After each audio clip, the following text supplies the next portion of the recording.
My name is Stone Owl. My Christian name is David Sweet. I've lived in this area for a little over 30-some years, and I've been interested in Indian artifacts, Indian culture and technologies and lifeways virtually all my life. Well, I've got an adze here. This is a woodworking tool. This is how the Indians, the tool they would use to hollow out a canoe.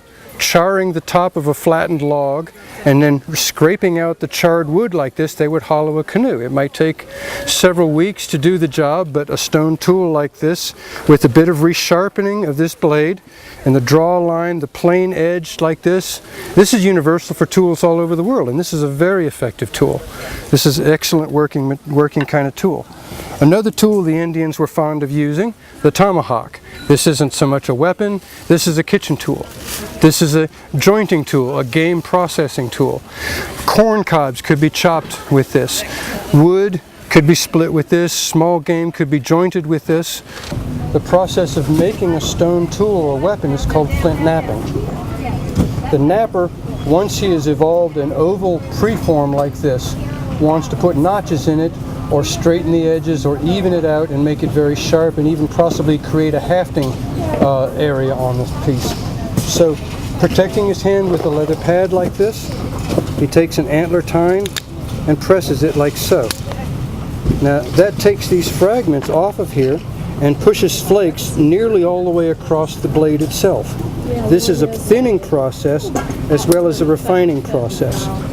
Getting the shape nice, making the blade thin enough that it would slip between an animal's ribs, and making it nice and sharp. You just press flakes off like that. Now that flake traveled from here all the way to that edge, and you can see the length of that flake. But thin. And the brace. This is paper thin. But this bow and arrow is traditional in every way to the way the Algonquin Indians, the Powhatan Indians, made their bows and arrows. The turkey feathers for the fletchings, the use of sinew and rawhide, hard glue, natural plant fibers to make the bowstring, hickory wood for the bow itself. This has an effective range of about 40 yards. Things like this in the shape of this egret. Wearing this comb, making this comb in the shape of the egret brings the spirit of the egret close to the maker or the wearer.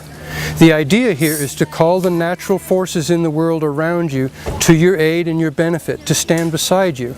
This is in part a recognition that we are part of a whole living organism and not apart from it.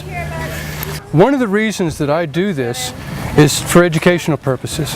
In the last 27 years, I've seen over 60,000 people across 5 states, at schools, at powwows and cultural events. And what I'm educating about is the culture, is a sustainable lifeway, and is a non-polluting green way of living.